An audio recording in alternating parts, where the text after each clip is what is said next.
Hallelujah, प्रभु की महिमा हो। एक और सप्ताह का पहला दिन, पुनरुत्थान का दिन, रविवार का मतलब उस दिन हमारे प्रभु दोबारा मृत्यु से जी उठे थे। वे जीवित प्रभु हैं। हर हफ्ते हमें यह याद करना चाहिए, प्रभु जिनकी हम आराधना करते हैं वे जीवित हैं, पुनरुत्थित हुए और शीघ्र आने वाले हैं, है ना। आइए छोटी प्रार्थना। महापवित्र परमेश्वर, प्रभु आपके आगमन के लिए अपने आप को तैयार करने, आपके आगमन तक लगातार चर्च जाके आपकी आराधना करने, वचन को सुनकर दृढ़ होकर उसके अनुसार जीवन बिताने का अनुग्रह हमें दें। प्रार्थना यीशु के नाम से मांगते हैं, आमीन। प्रभु की महिमा हो। जब हम प्रभु के दिन का सम्मान करते हैं, प्रभु हमें आशीष देते हैं। प्रभु यीशु मसीह जब इस संसार में थे, वे हर रविवार को यकीनन आराधनालय जाते थे। उन दिनों में जो आराधनालय होता था ना, वहां उन दिनों में जो यहूदी लोग मिला करते थे, उस स्थान पर जब लोग वहां एकत्रित हुआ करते थे, प्रभु यीशु वहां जाकर वचन से सिखाते थे। लूका रचित सुसमाचार 13वें अध्याय की 10वीं आयत यदि देखें, शब्द के दिन वे एक आराधनालय में उपदेश कर रहे थे और देखो, एक स्त्री थी जिसे 18 वर्ष से दुर्बल करने वाली दुष्ट आत्मा लगी थी और वह कुबड़ी हो गई थी और किसी रीति से सीधी नहीं हो सकती थी। विश्राम के दिन अनेक लोग आराधनालय में एकत्रित हुआ करते थे। कई लोग वहां हुआ करते थे, लेकिन प्रभु एक इंसान को देखते हैं। वो स्त्री जो है, कोई धनवान नहीं है या फिर कोई बहुत बड़े अधिकारी हो, ऐसा नहीं है। देखते ही आकर्षित करने वाला ऐसा कोई व्यक्तित्व उसमें नहीं था। मानवीय आंखें हमेशा आकर्षित करने वाली चीजों की ओर जाती हैं। जब हम चर्च जाते हैं, हमारा ध्यान कहां होता है? क्या हम प्रभु की आराधना करते हैं या इधर उधर देखते हैं? कुछ लोग होते हैं जिनका ध्यान पास्टर ने क्या ड्रेस पहना है, या पास में जो बैठे हैं उन्होंने क्या ड्रेस पहना है, या किसी और ने कौन से कपड़े पहने हैं, या फिर चर्च के अंदर सबसे अच्छा ड्रेस किसका है, सबसे अच्छे गहने किसके हैं, उन्होंने क्या पहना है, इन्होंने क्या पहना है। इसी और कुछ लोगों का ध्यान होता है। एक वचन मैं हमेशा चाहता हूं कि वो मेरे चर्च पर लगा रहे।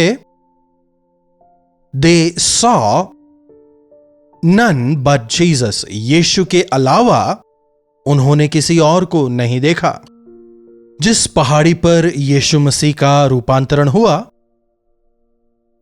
मूसा और एलिया वहां यीशु मसीह के साथ थे। तुरंत पतरस इस दृश्य को देखकर प्रभु यीशु से कहता है, प्रभु हम यहां 3 वेदियां बनाएंगे, एक आपके लिए, एक मूसा के लिए और एक एलिया के लिए। मतलब उन्होंने यीशु मसीह को एलिया और मूसा के बराबर कर दिया था। मूसा और एलिया जो वचन कहे गए थे उसकी पूर्ति के लिए या फिर प्रभु यीशु मसीह से बातचीत करने वे आए थे। इसका मतलब यह नहीं कि वे उनके बराबर हो गए। उनके तुल्य कोई नहीं। प्रभु के अलावा हमारी नजरें और कहीं ना जाएं। तब बादल वहां उठते हैं और उन बादलों के बीच से एक आवाज आती है, यह मेरा प्रिय पुत्र है और इससे मैं अत्यंत प्रसन्न हूं। और जब वे दोबारा देखते हैं, केवल प्रभु वहां पर थे। हर रविवार जब हम चर्च जाते हैं, हमारी अपेक्षा केवल एक ही होनी चाहिए कि आज मैं व्यक्तिगत तौर पर प्रभु यीशु को उनके महिमामय रूप में देखना चाहता हूं।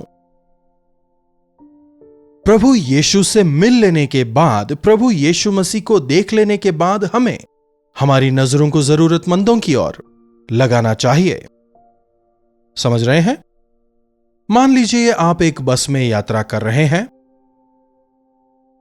और एकदम से उस बस में सज धज कर बड़े आभूषणों के साथ एक दुल्हन सवार होती है। क्या होगा? तमाम आंखें उस दुल्हन की ओर लग जाएंगी। उसी दुल्हन के पीछे पीछे एक बूढ़ी स्त्री फटे पुराने कपड़े पहनकर लाठी के सहारे चढ़ना चाहती है। चढ़ नहीं पाती। क्या कोई भी जाकर उसकी सहायता करेगा? हमारे प्रभु यीशु गरीबों पर दया करते हैं, अनाथों की सहायता करते हैं। आपकी आवश्यकताओं को देखते हैं, आपको नहीं। वे आपके हृदय को देखते हैं, आपके उल्लास को नहीं। इंसान बाहरी रूप को देखता है, पर प्रभु आपके मन को देखते हैं। वहां वे एक स्त्री को देखते हैं जो कुबड़ी थी। कई वर्षों से वो स्त्री इसी प्रकार से थी। प्रभु ने उसके हृदय को देखा, उसके मन में एक इच्छा थी, मैं चंगी होना चाहती हूं, प्रभु मुझे चंगा कर सकते हैं। आराधनालय में जो कुछ प्रभु यीशु मसीह प्रचार कर रहे थे, परमेश्वर के वचन से सिखा रहे थे, वह स्त्री पूरे ध्यान से उन वचनों को सुन रही थी। केवल सुन ही नहीं रही थी, जो कुछ उसने सुना था उस पर विश्वास भी उस स्त्री के मन में था।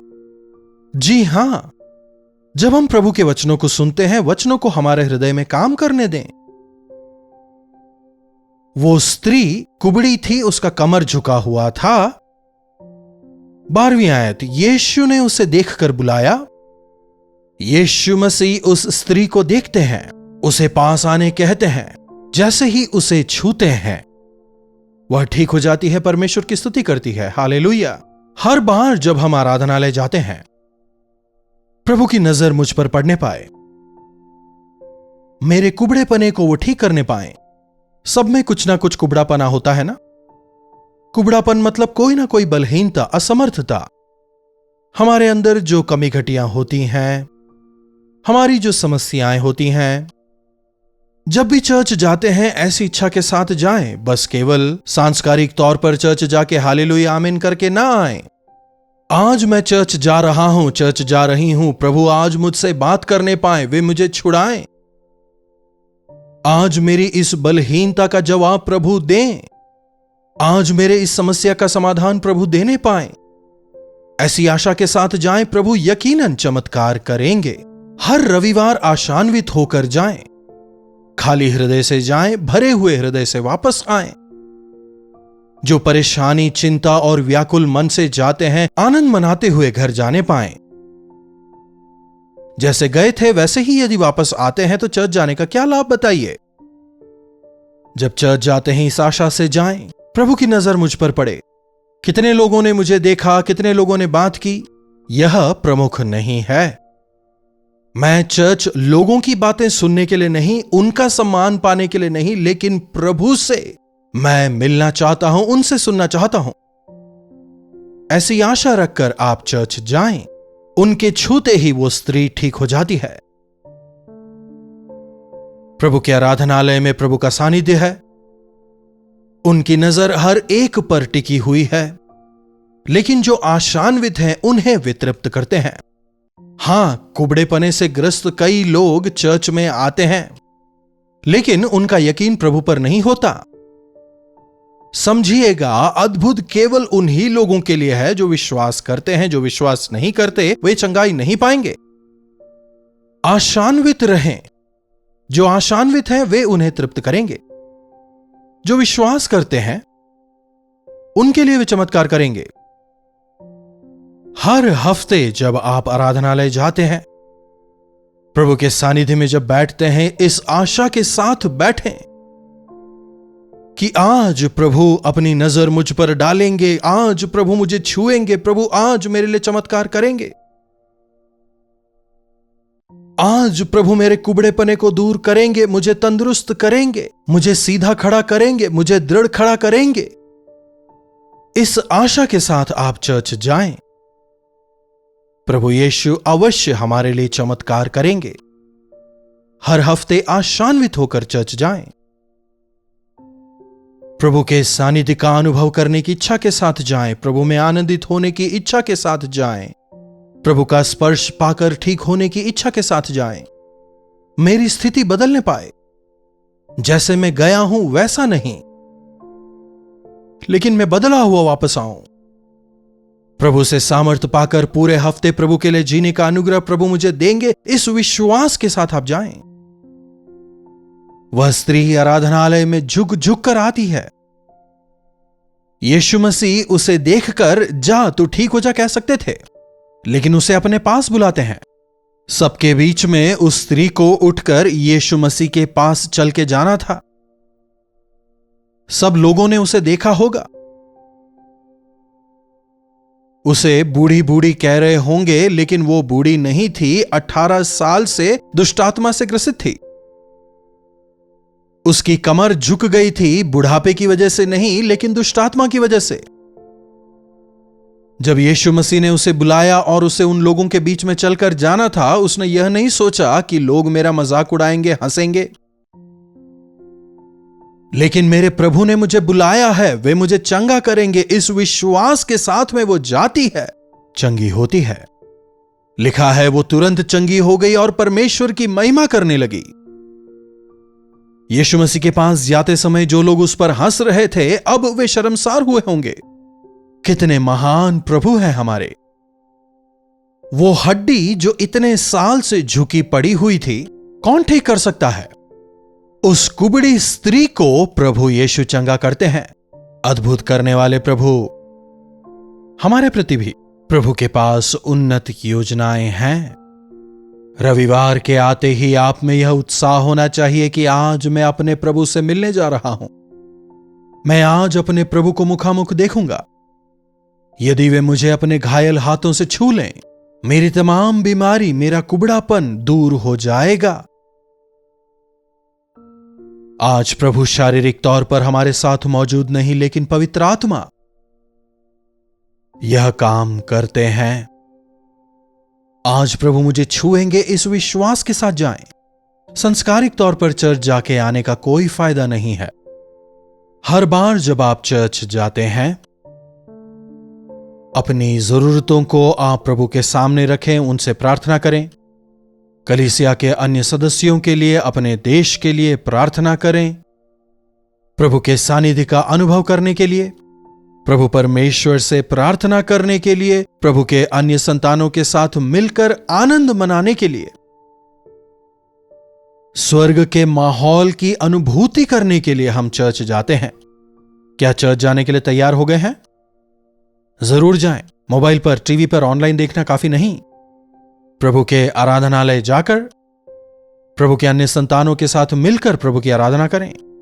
एक दूसरे को प्रोत्साहित करने के लिए, भलाई के काम करने के लिए, एक दूसरे के साथ मिलकर प्रार्थना करने के लिए हमें चर्च जाना है।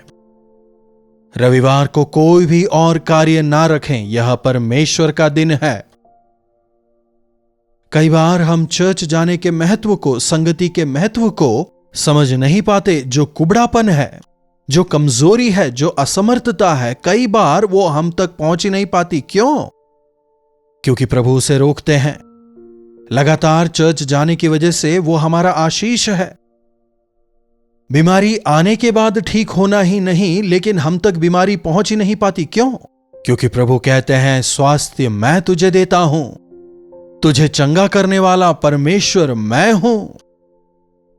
इसीलिए अकेले नहीं, लेकिन पूरे परिवार के साथ मिलकर, पत्नी के साथ, पति के साथ, बच्चों को साथ लेकर चर्च जाएं।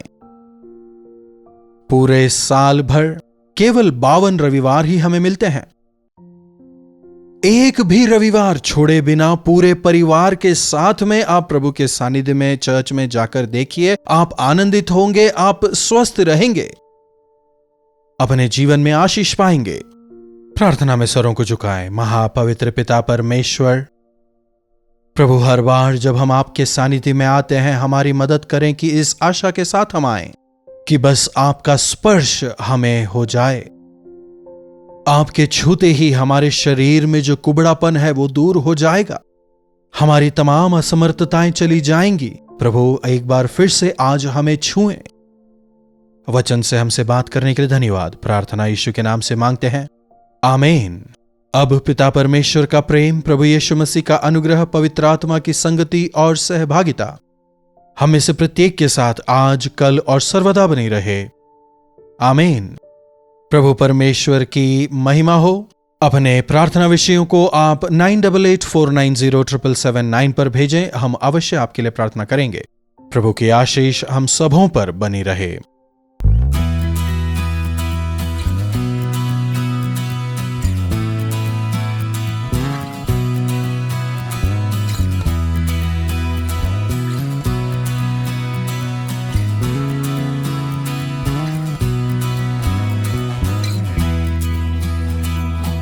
मुंबई और उसके आसपास रहने वालों के लिए खुशखबरी।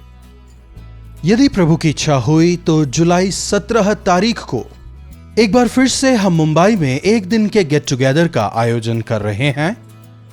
जो प्रभु की सेवकाई में हैं या जो सेवा में भाग लेने की इच्छा रखते हैं, आपको दृढ़ करने, साथ ही साथ आप सभी जो कैलवरी दर्शन टीवी कार्यक्रम और सोशल मीडिया के द्वारा प्रभु के वचनों को हर रोज सुनते हैं, आप सबों से मिलकर व्यक्तिगत तौर पर आप सबों के लिए प्रार्थना करने के लिए हम आ रहे हैं।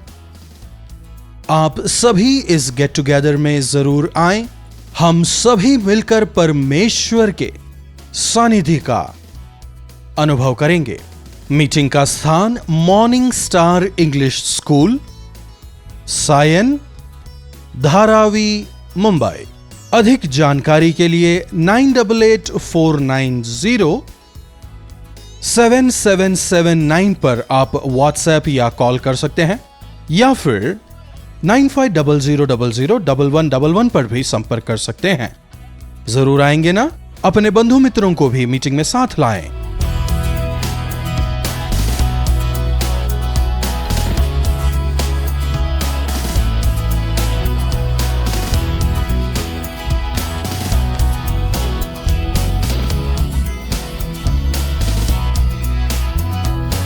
कलवरी दर्शन, ये है प्रेम के दर्शन, यीशु प्रेम के दर्शन।